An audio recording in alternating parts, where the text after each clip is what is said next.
Ladies and gentlemen, welcome back to the channel. Today we've got another Cardano focused video. We're talking to Ryan Jones about his music focused Cardano startup or project. So really excited about that today.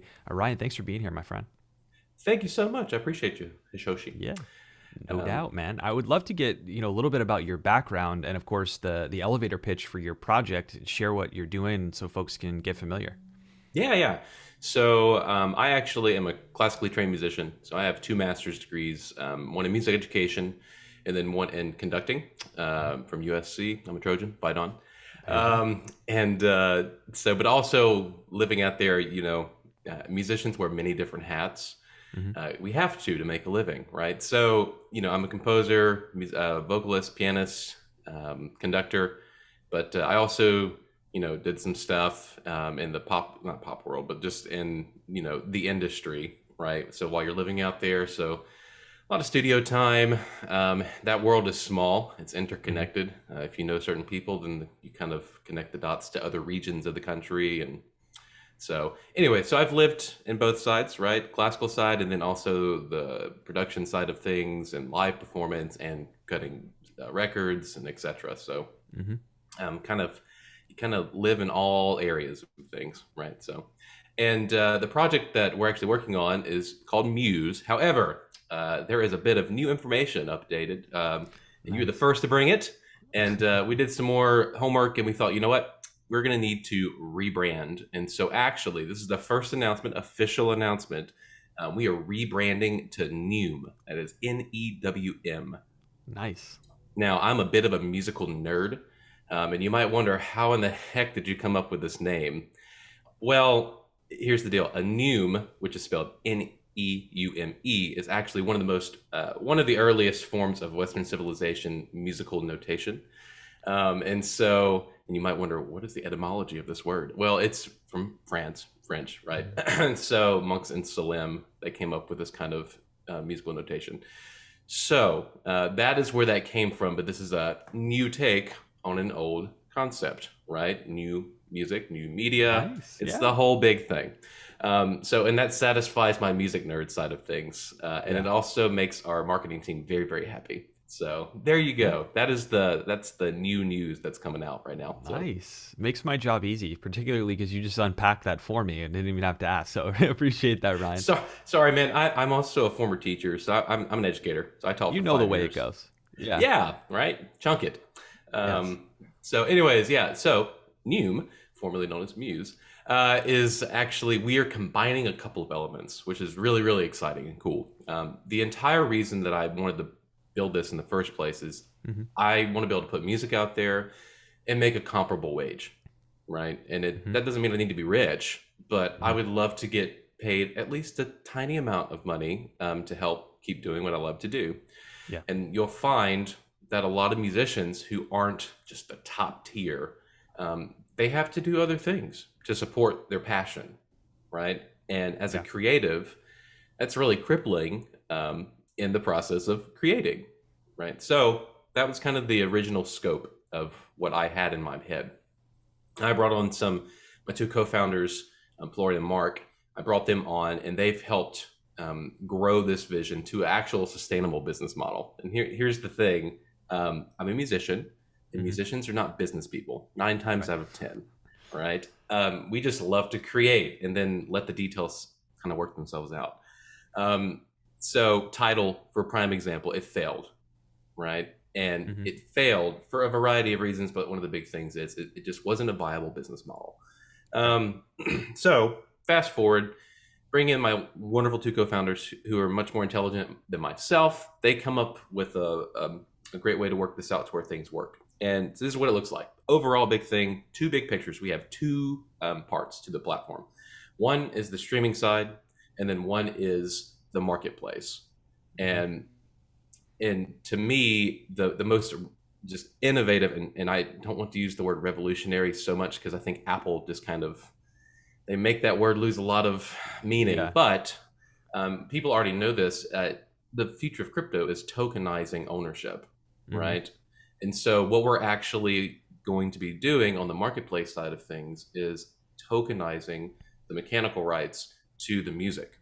Hmm. And so what that's going to allow is for consumers or people who just love to listen to the music of the artist will all of a sudden not just be a consumer where I go and listen and then I'm done, but if the artist so chooses, right, then I could potentially own 2% of whatever the next big song is, right? And then all of a sudden I'm invested in your success as a Hmm. musician because I am going to be successful if you are successful, right? So that's the Right. big spiel, and we can kind of unpack different things and some unique idea things that are going to be coming from either side of the platform. But that's the two big parts of the equation. Awesome. So it's basically creating an avenue for creators, the musicians in this case, to um, more or less fundraise their creativity and to basically fund their creativity. And in return, people that consume that amazing art afterwards are given sort of an ownership interest, a real, I guess it is intangible, but it's more tangible than today when you're just clicking on a streaming service play button, right? Most assuredly, right? And if you look at the business model of the industry, up in like the peak of the industry itself was like early 2000s. I mean, Mm-hmm. they were like, this was before Zunes and iPods and etc. And they were just selling crap tons of CDs, right? And the physical merchandise and the physical goods, Mm-hmm. and they could have a lot of overhead cost and still be okay because they were just rolling in the dough. Mm-hmm. Now the future is digital, whether people see it or not. A decade from now, a vinyl record will be something that people want to have as a collectible. It won't Mm-hmm. be because necessarily they want to listen to it.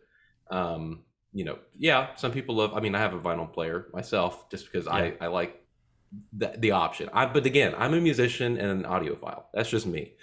But here's the thing: CDs, that's going to go away, Mm-hmm. right? The business models are going to need to change because right now it's not cost efficient to do a tour for anyone that's not just an A tier artist, right?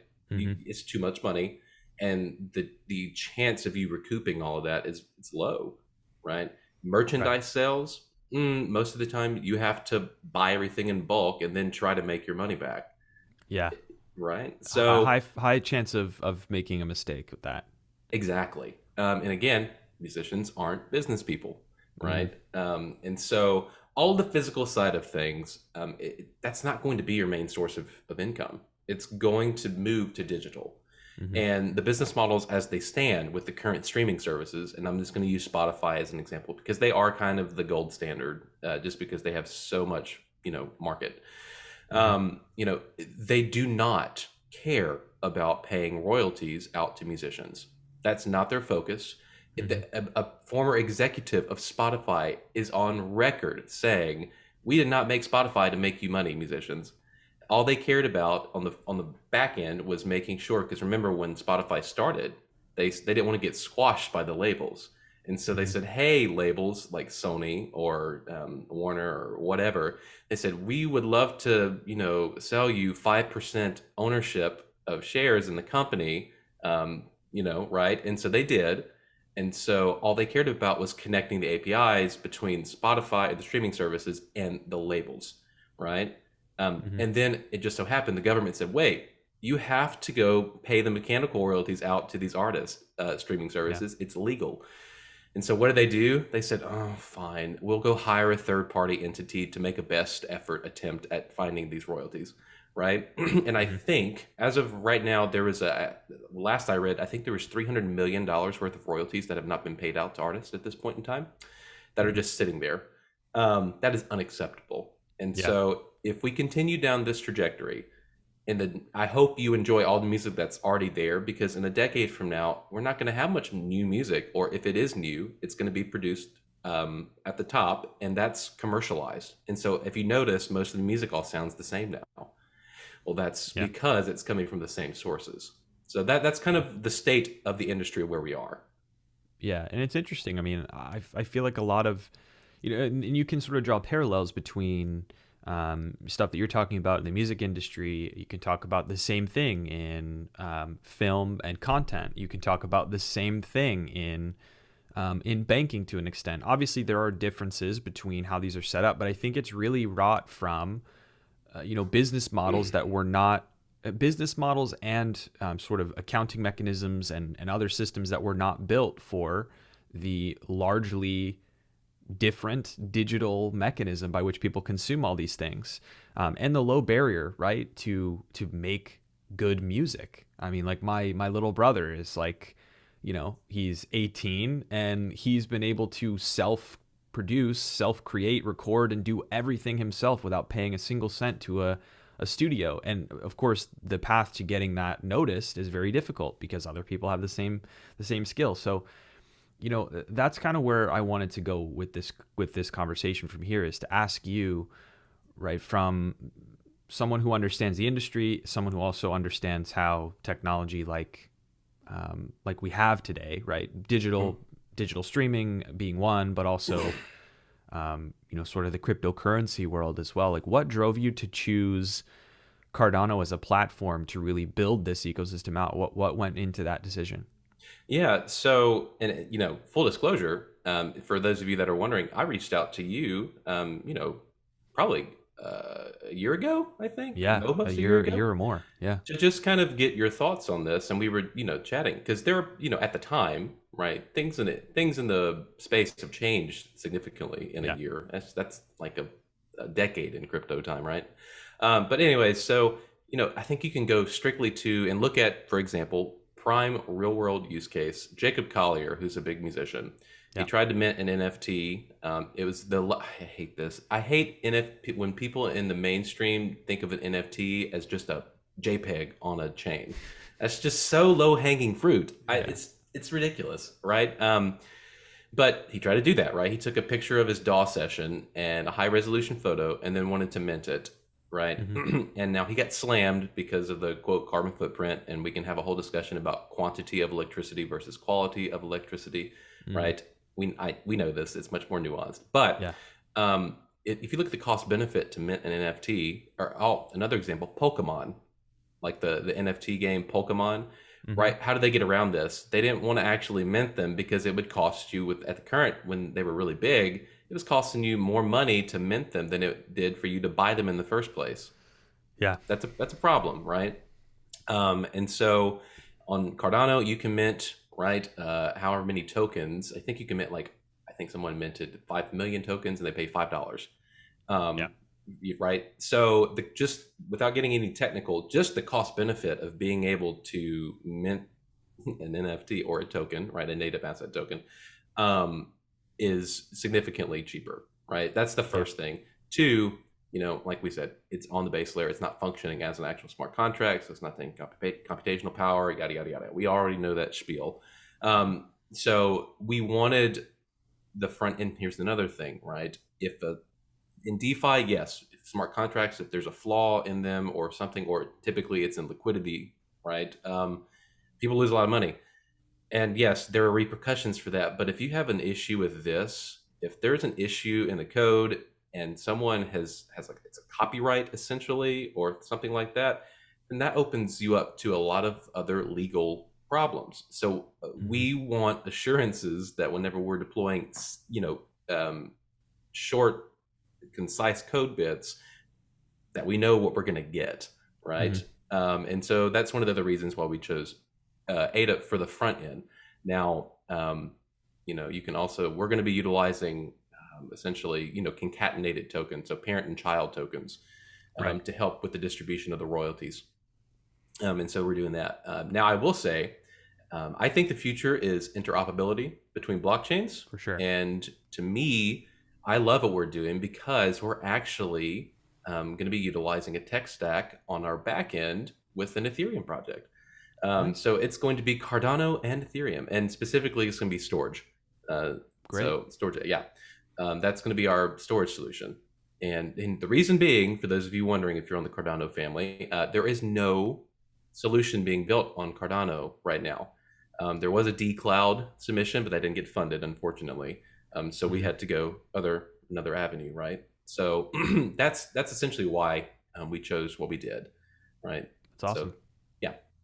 without Yeah. getting too much more into the weeds on it. So I mean, you know my feelings on this, right? Being a fan of Cardano, hence why I've spent the last several weeks, recording Cardano focused projects, project highlights, right, to show what's being built in the space. But obviously, it's no secret that I've done a lot of work in the Ethereum space. I'm still a supporter of Ethereum, and I think the two can coexist. I think yes, more projects need to spend time focusing on how their solutions are complementary because they're very different, right? Design decisions that were made in one protocol versus another have trade-offs, and that means that they fit together like puzzle pieces in a broader ecosystem. So I think it's fantastic that you're taking that approach and looking at the best tool for the job where you are yeah. today. Yeah, I mean, look, we're blockchain agnostic now as far as the front end smart contract side, right? I mean, I've been an ADA person since the beginning, right? Since I Mm-hmm. guess, God, 2017, and I've been here, right? And it's so I was the typical story, at least in Cardano. You come for the gains, then you stay for the tech, and then Mm-hmm. you dig in. And now I'm lucky enough to be able to actually build a solution on top of this blockchain, which is it's mind-boggling to be able to do that, right? Yeah, So yeah, yeah. that's amazing. So here's my last question for you.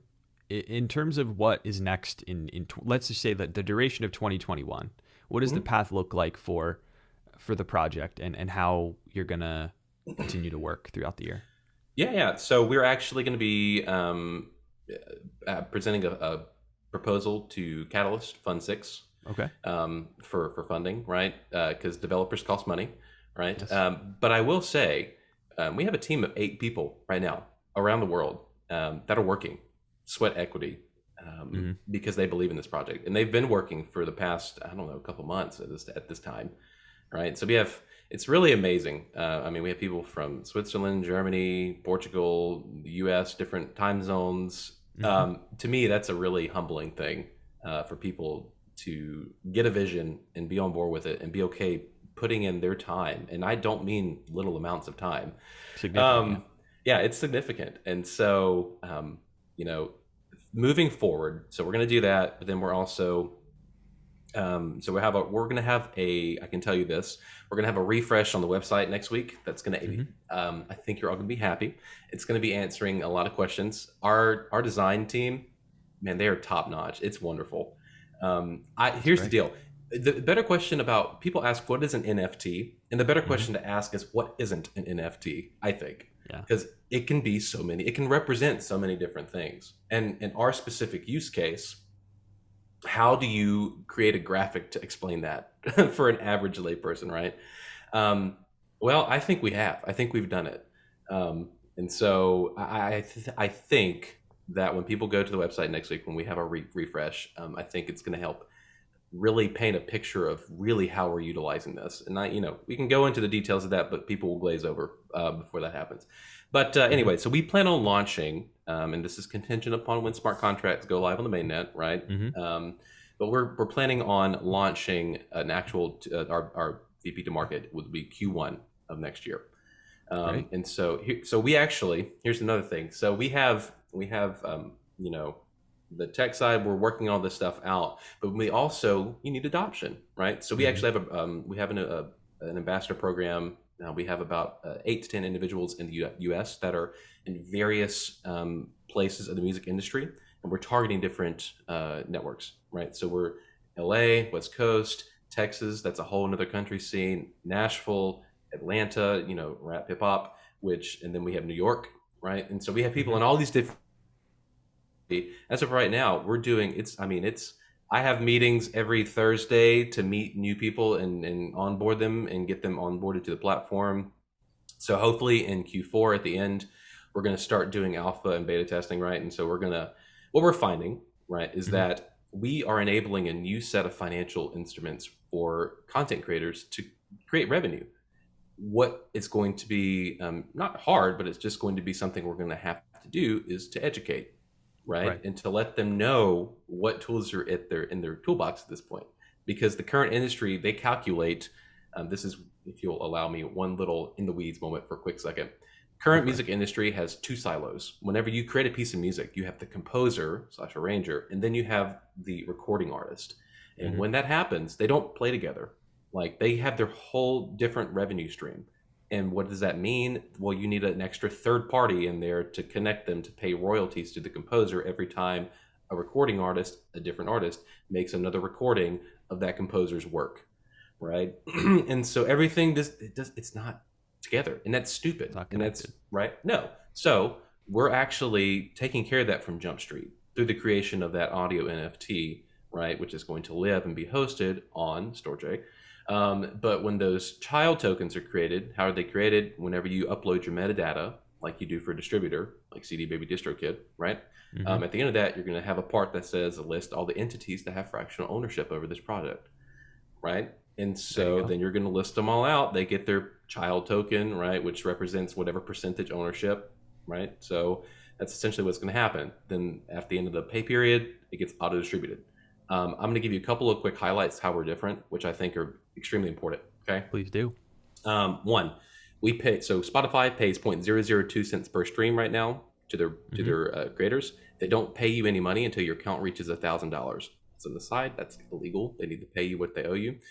But there you go. And at the current rate, that's 1 million views to get your paid, right? Which not many people make it there. They just don't. And also, they control the algorithms. They are human based. They are not. They're not in your best interest. If you go take the right person to dinner in LA, they will make sure your piece of music gets on the whatever playlist or the top 10 or whatnot. It's a real thing. So first of all, we are actually able to pay almost double that straight off the top because, well, we can do that because of the marketplace side of things. That's the whole beauty of the financial thing that Florian has created. But anyways, right off the bat, we're able to do that. Two, you don't have to pay a distributor to get your music on our service because we take care of that, right?